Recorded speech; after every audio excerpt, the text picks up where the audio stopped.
Bonsoir à tous. Soir d'info, seconde partie qui reçoit El Hadj Fodé Sylla. Il est ambassadeur itinérant auprès du président de la République Macky Sall, ancien député européen, ancien président SOS Racisme. Bonsoir, Monsieur Sylla.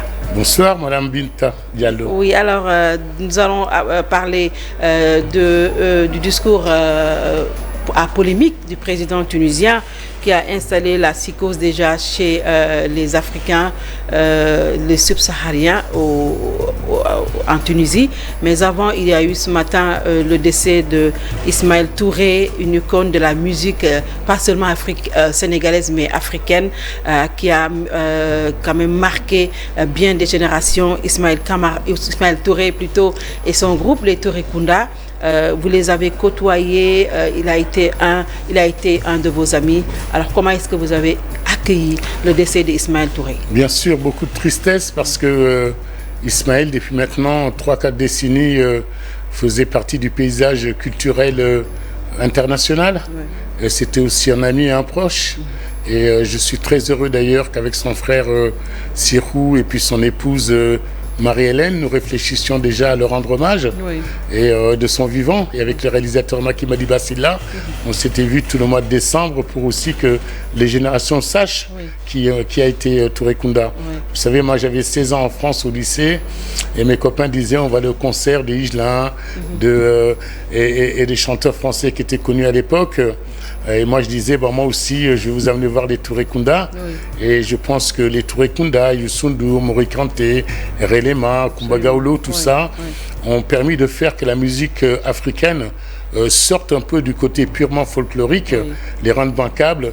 Et véritablement, ils sont à l'origine de ce qu'on appelait la world music. Oui. Et c'était pour moi très plaisant de voir que lorsque Carlos Santana venait à Paris, c'est avec un Youssou N'Dour, un Idrissa Diop ou des Touré Kunda qui voulaient jouer, et que Peter Gabriel venait aussi jouer avec tous ces musiciens. Et à travers eux, je crois que, parce que la culture, c'est un des meilleurs vecteurs pour que les populations se rencontrent. Absolument. Et j'étais fier, moi, de voir que des petits Français de mon âge venaient chanter des chansons en Bambara, en Soninké, grâce au Touré Kunda. Donc, merci pour tout cet apport, Ismaël, j'ai envie de lui dire, Ismaël, mon grand frère, qui a toujours été là, qui était présent. Qu'est-ce qui s'est passé? Il était malade, il avait complètement disparu de la scène musicale. Il était malade, il avait Alzheimer, et puis il avait fait quelques AVC, mais on savait que de toutes les façons, ce qu'il nous avait légué comme chanson et comme héritage allait perdurer. Il y a aussi beaucoup de ses enfants et beaucoup de ses standards qui ont continué à être repris. Et régulièrement, on entendait Touré Kunda. J'avais moi-même eu l'occasion à 2 ou 3 reprises de le faire même participer à des initiatives avec des étudiants. Et la force de Touré Kunda, ils avaient un peu ce côté comme Bob Marley à l'époque, c'est qu'ils faisaient beaucoup de tournées. Ils allaient dans les centres sociaux. Donc partout en France, on connaissait Touré Kunda. En plus des grands concerts qu'ils faisaient de ce mythique Paris-Ziguinchor, ils ont permis de faire connaître le Sénégal, la Casamance, et donner une image extrêmement positive de ce qu'on pouvait apporter en termes culturels. Donc, et pour la petite histoire qui vaut son pesant d'or, c'est lorsque le président Mitterrand, quand j'étais président du SOS Racisme, et Jacques Lang, qui était ministre de l'Intérieur, ont voulu accueillir pour la première fois Nelson Mandela en France. Quand on m'avait consulté, unanimement, on avait tous dit les Touré Kunda. Donc ce sont les frères Touré Kunda qui ont accueilli Nelson Mandela pour sa première visite en France. Donc voilà tout ce que représentait Ismaël. Les Touré Kunda, quand même un groupe mythique qui restera certainement gravé dans les annales de l'histoire de la musique, pas seulement sénégalaise, mais africaine et même mondiale. Absolument. Et vous n'avez pas attendu qu'il soit malade ou décédé quand même pour immortaliser ce groupe. Vous étiez déjà dans un projet. Tout à fait. Vous avez raison, avec Maki Madiba qui avait déjà fait un film pour rendre hommage, notamment à Alaba Sossé, aussi un film sur Tonton Ahmad Dansero et tous les hommes de l'indépendance sénégalaise.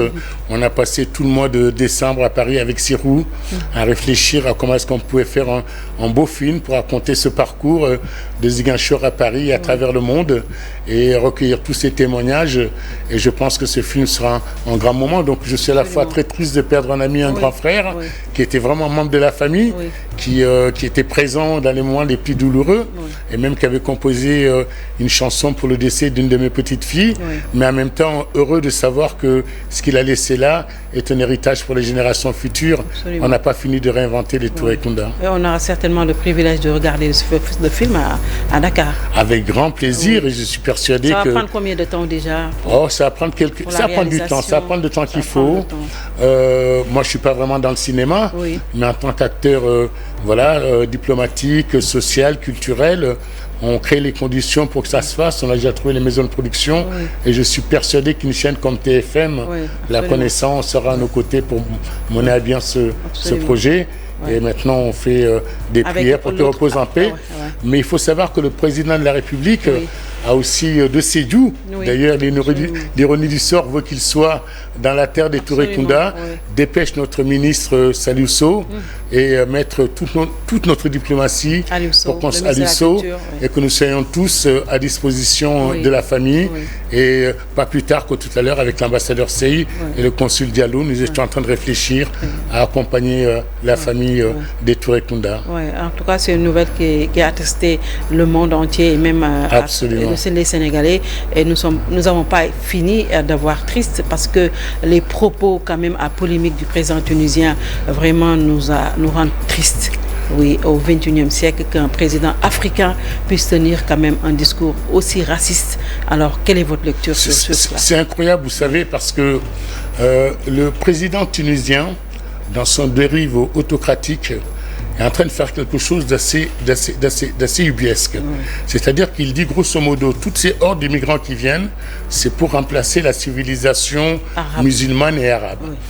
Donc il parle du grand remplacement, qui est la théorie chère, un des plus grands racistes idéologues français, qui est Éric Zemmour. Or, Éric Zemmour utilise exactement la même chose pour parler des Tunisiens en France. Donc on en arrive à une situation incroyable, où lui-même a comme référence l'extrême droite française, qui passe son temps à taper sur les immigrés, dont les Tunisiens.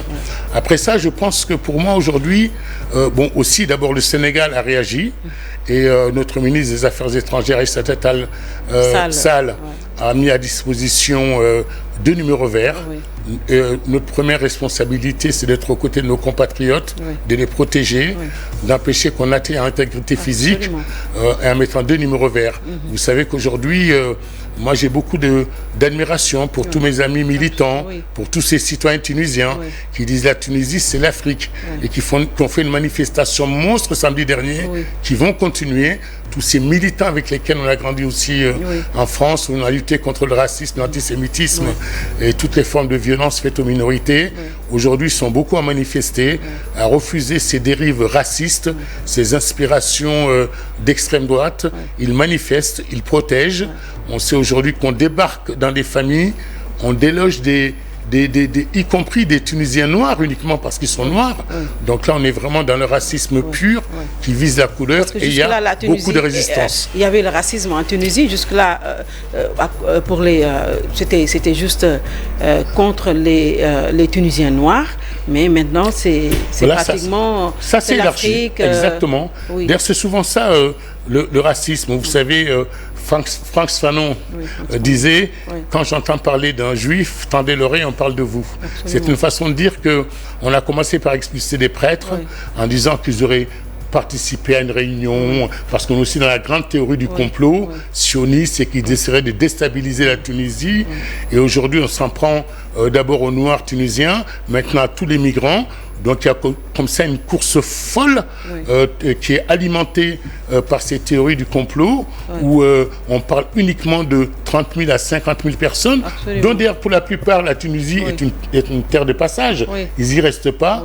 Par rapport à 12 millions de Tunisiens, je pense que là on est complètement face à quelqu'un qui a totalement perdu. Sauf qu'avant, la Tunisie était un pays de transit pour les permettre de pouvoir aller l'Europe. Mais maintenant, les conditions d'accès ont été corsées, ce qui fait que la plupart d'entre eux restent en Tunisie. Et c'est ce qu'ils ne veulent plus. Ils ne peuvent même plus avoir de laissez-passer.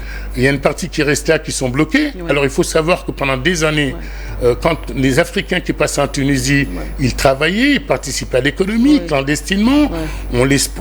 Vraiment dans des conditions extrêmement difficiles, même d'esclavage moderne. Et tout ça est une réalité dans l'économie. Et aujourd'hui, ils vont un peu plus loin. en les désignant à la vindicte populaire, mais souvent quand le gouvernement, son incapacité de trouver des solutions aux problèmes économiques, que ce soit en France, aux États-Unis ou ailleurs, il est très facile de désigner un bouc émissaire. Et là, c'est tout trouvé, c'est le noir, c'est le migrant. Et c'est ce sur lequel je me suis battu toute ma vie, c'est qu'à un moment, quand on n'est pas capable de régler ces problèmes, on décide que le problème, c'est telle catégorie, et là, on est tout désigné. Mais il faut aussi nous, on résiste. Oui, on ne peut pas continuer à résister, malheureusement. Il faut que les gouvernants africains également prennent leurs responsabilités en travaillant pour que les jeunes restent chez eux.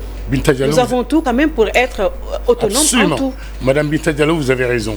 La vraie question qui nous est posée aujourd'hui, c'est qu'on ne peut pas rester sur le continent le plus riche avec les gens les plus pauvres. Absolument. Nous avons aujourd'hui, par exemple, le président vient de lancer un grand programme au niveau de l'Union africaine sur la question de la souveraineté alimentaire. Je pense que voilà un domaine qu'on peut aujourd'hui investir. Moi, je vois énormément de jeunes qui sont capables d'entreprendre. Il faut leur faire confiance. Notre destin, c'est pas de mourir en traversant la mer. Les premiers qui sont affectés, qui sont d'abord affectivement touchés, ce sont nous, les Africains. On ne peut pas laisser nos enfants comme ça mourir en mer. Tenter comme ça désespérément d'aller ailleurs alors qu'ils sont pour leur apporter une réponse. Donc le sursaut doit venir de nous les Africains pour protéger nos enfants. Et je pense que à ce titre-là, il y a des expériences qui sont faites. Et par exemple, moi je me suis battu pour mettre en place un programme d'Erasmus Europe-Afrique pour pouvoir faire de la mobilité, que des jeunes puissent aller se former, mais qui reviennent immédiatement, mais avec un travail, avant qu'ils ne partent, qu'ils soient formés, et qu'aussi des jeunes Français puissent venir avoir l'équivalence des diplômes. Mais je pense qu'aujourd'hui, il y a des domaines dans lesquels on n'a pas assez valorisé. Je pense aux métiers, je pense aux formations, et je pense que nous devons ça à notre génération, parce que ceux qui vont faire le monde de demain. Oui, parce que le monde n'est plus ce qu'il était. Il y a la question sécuritaire. On ne peut pas également aller chez le voisin sans avoir les papiers qu'il faut. Alors, pour éviter tout cela, pour éviter que nos compatriotes, les Africains, soient mis dans une insécurité totale, il faut également, je vais le redire, que l'on travaille. Tout à fait, que l'on travaille. Et qu'aussi les résolutions qu'on a prises, je me rappelle qu'on s'était retrouvés au Maroc en disant... Et qu'il y ait une volonté pour ça. Voilà, une volonté, qu'on fait une migration sûre, ordonnée et régulière. Il faut aussi que ces choses se fassent. On a des structures, on a l'Union africaine. On peut aussi très bien décider aujourd'hui de faire un grand plan de formation pour toute l'Union africaine, de donner les moyens à tous ces jeunes Africains. Il faut qu'il y ait une véritable volonté. Ça ne suffit pas uniquement de leur dire n'y allez pas, c'est dangereux. Il faut qu'on crée les conditions pour leur trouver du travail ici et les fixer. Et je suis persuadé que ce soit les jeunes femmes qui veulent entreprendre, que ce soit les jeunes garçons, peut-être qu'il faut refonder, c'est ce que d'ailleurs essaie de faire Fatou Diané, en disant essayons de voir toutes ces aides qu'on donne, essayons de les réformer, essayons au moins de faire sortir des élites de gens qui démontrent aussi qu'on peut y arriver. L'estime de soi aujourd'hui des jeunes Africains ne va pas jusqu'au bout. On a le sentiment que le fait d'être africain, on est condamné à vie. Et donc c'est à nous aussi de porter des exemples de jeunes qui réussissent et nous appuyer en partie aussi sur la diaspora. Oui, parce que jusque-là, on avait un problème avec l'extrême droite en France, un peu partout en Europe et même partout au-delà. Mais maintenant, quand les Africains s'y mettent également, on n'a plus le choix. On n'a plus le choix. On n'a plus le choix. Il faut chacun à son niveau, du point de vue de son territoire, doit réfléchir effectivement à fixer ses populations et doit penser avant tout à avoir des actions de formation qui aboutissent sur des emplois. Ça ne sert à rien de former des gens si derrière il n'y a pas immédiatement en retombée en matière de travail, etc. Et ça, on est capable de le faire, on a assez de ressources pour le faire. Et puis, au-delà aussi, voilà, avoir ce sentiment de fierté, de dire qu'on a tout en Afrique. On a tout. Et qu'il faut arrêter de dévaloriser les métiers comme l'agriculture, il faut arrêter de dévaloriser les métiers manuels. Quand on a un pays qui vient de découvrir du gaz et du pétrole, il y a toute une série de métiers qui peuvent sortir de là. Aujourd'hui, faire de l'agriculture en s'appuyant sur des moyens comme le solaire, voilà, on a tout pour réussir. Il faut de la volonté, il faut avoir confiance en soi. Et puis il faut arrêter de vendre des chimères. Ne peuvent pas l'être sans l'Afrique. Ils ont besoin de l'Afrique pour se développer. Tout à fait. Tout à fait. Donc c'est à nous de mettre au travail. Absolument. Et c'est à nous de donner confiance à cette génération. Et puis aussi, on en parlera certainement, je pense qu'aujourd'hui il faut considérer que dans le monde dans lequel on est, tout le monde est ami avec tout le monde, Oui. mais chacun défend d'abord ses intérêts. Absolument. Et ce que j'ai beaucoup Les États n'ont pas d'amis, Voilà. ils ont les intérêts. à Ils ont gérer. des intérêts. Oui. Et je pense que ce que j'ai beaucoup apprécié aussi durant cette présidence de l'Union africaine, Par le c'est qu'on a président. défendu une partie de nos souverainetés Oui. sur toute une série de sujets. Il s'agit maintenant de traduire pays par pays. Oui. Et puis on voit bien aujourd'hui que personne ne viendra faire les choses à notre place. Absolument. C'est à nous de le faire. Il va falloir également que l'Union africaine soit financée par les Africains. Il faut commencer par ça. On va commencer par ça. Pas l'Union européenne qui mais- finance. Tout à l'Union fait. Mais il y a des africaine, choses qui ont c'est tiré par avancé. l'os. Aujourd'hui, les débats Oui. sur maîtriser, par exemple, sa monnaie. Oui. Aujourd'hui, avoir un marché commun Absolument. africain. On l'a sont déjà avec autant la de débats. ZLECAf qui La a- ZLECA, etc. Oui. C'est des débats quand même, Absolument. Madame Oui. Diallo, qui commencent à faire jour. Oui. Et moi, je vois aussi beaucoup de gens qui, dans des domaines, des nouvelles technologies, par exemple, aujourd'hui, on n'a envié personne. On est tout à fait capable de Dakar Oui. de faire des Absolument. belles choses. Absolument. Les entreprises qui s'installent en Afrique doivent absolument utiliser avant tout des gens qui sont là et les former pour cela. La Aucune plupart ne le font entreprise pas. ne doit aujourd'hui arriver en Afrique La plupart ne le fait si pas. ils ne forment pas Absolument. des Africains et s'ils ne donnent pas un peu de ce savoir-faire. Oui. Et De je- transfert de technologie. transfert de technologie et de Absolument. savoir-faire. Oui. Donc vous voyez, on est plusieurs à penser ça. Oui. Maintenant, il faut de la volonté politique Oui. et puis arrêter de penser que tout ne se réduit qu'à des débats politiciens. Absolument. Moi, je suis un peu Ça ne mène triste. à nulle part. On devrait chacun d'entre Oui, nous, hommes absolument. politiques, société civile, citoyens, d'abord avant de continuer notre temps à faire que de la politique politicienne, Oui. dire voilà comment je fais dans mon territoire Oui. pour créer de l'emploi. Alors, il y a également la problématique des enfants de la rue. Également, vous avez un projet avec la nouvelle ministre de la Femme. Vous me disiez tout à l'heure que ça s'appelle la journée De répit. pour les enfants de la rue. Tout à fait. C'est quoi le projet? C'est bien que vous me parlez de ça. Oui. C'est un projet qui me tient à cœur. Là, c'est mon côté militant, ancien président des SOS qui revient. Il y a 25 millions d'enfants sur Terre qui tous les jours se réveillent essentiellement en Afrique et en Asie, qui ne savent pas où dormir, qui n'ont pas d'identité. Et je pense que quand on se dit musulman, catholique, on ne peut pas laisser ces hordes d'enfants dans la rue. Absolument. Dans un premier temps, ce que nous souhaiterons faire avec Madame la Ministre, et d'ailleurs Madame la Ministre des Affaires étrangères va nous aider aussi, c'est d'installer au moins des barnums. Oui. Et C'est-à-dire installer des tentes Oui. et que dans ces tentes, Pour récupérer demander au les ministère de la enfants. Santé Oui. qu'au moins une fois par semaine, Oui. des infirmiers, des docteurs viennent soigner ces enfants, Ils qu'ils en aient ont un petit besoin. déjeuner, qu'ils puissent venir prendre Oui. une douche Oui. et qu'ensuite ils puissent éventuellement retourner dans Le leur strict dara. minimum. Mais en Ouais. tout cas, je souhaiterais que non seulement on démarre au Sénégal, mais on va démarrer aussi parce qu'il y a aussi des enfants de la rue en Europe. Oui. Et je sais que le musée de la Porte Dorée, et je sais aussi que l'UNESCO sont sensibles à tout ça.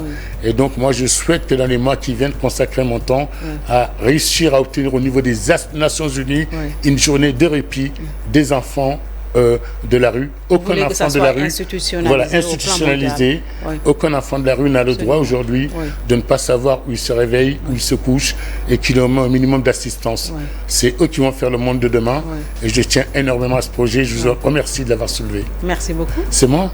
Fodessila Elhaj, qui Merci. est devenu Elhaj depuis Le mois de juin dernier, absolument. Eh oui. Hein? Comment ça a été, la Mecque? Écoutez, la Mecque, c'est une expérience exceptionnelle hein, que Dieu m'a permis de pouvoir faire parce que c'est lui qui nous appelle. Et en tout cas, j'en ai profité pour formuler des vœux, en tout cas pour mon pays, pour un climat apaisé, qu'on puisse continuer à débattre de tout, mais dans le calme, qu'on rejette tout acte de violence. Et qu'on comprenne qu'on est un pays aujourd'hui qui a la chance d'être stable, qui est un pays qui est reconnu pour sa dimension démocratique. Et tout ce que je peux souhaiter à tous les Sénégalais, c'est plus de paix, plus de sérénité et le bien-être pour nous tous. Et c'est les prières en tout cas que j'ai exaucées à la Mecque pour nous tous et au-delà, pour nos voisins et pour tout le monde. Alors, ancien député européen, vous êtes également ancien président SOS Racisme, actuel ambassadeur itinérant du président. Est-ce que c'est facile de travailler avec le président Macky Sall? C'est d'autant plus facile de travailler avec le président Macky Sall que le président Macky Sall m'a demandé de m'intéresser à la diaspora. Donc nous allons lancer des semaines culturelles du Sénégal parce qu'il faut aussi donner une bonne image du Sénégal à travers le monde. Il y a aujourd'hui le projet des 100 000 logements, c'est plusieurs villes, qui va aussi nous aider à ce que la diaspora sente aussi qu'elle peut venir dans des bonnes conditions. Et puis, c'est plaisant de travailler devant l'image d'un pays comme le Sénégal. D'autres pays auraient plus de mal. Nous, notre teranga, notre accueil, tout le monde le sait, l'aime. Et jamais vous entendrez, en tout cas, personne au Sénégal ne pourra nous dresser les uns contre les autres. Absolument. Parce qu'il y a un savoir-faire sénégalais, en vivre ensemble. Et c'est pour cela que c'est simple. Alors, après, nous sommes dans une période qui n'est pas facile. Il y a la guerre, on sort de la Covid. Et donc, tout ça est compliqué. Mais c'est un plaisir de travailler pour le Sénégal. Mais au-delà, moi, mes engagements sont toujours les mêmes, toujours auprès des défavorisés et des personnes vulnérables. Merci. Que Dieu vous garde. Merci beaucoup. Que Dieu vous garde aussi, madame. El Hadj Fodé Sylla, qui était notre invité. Il est l'actuel ambassadeur itinérant du président de la République, premier député, ancien premier député européen, ancien président SOS Racisme. Merci d'avoir suivi. Bien le bonsoir. Merci beaucoup.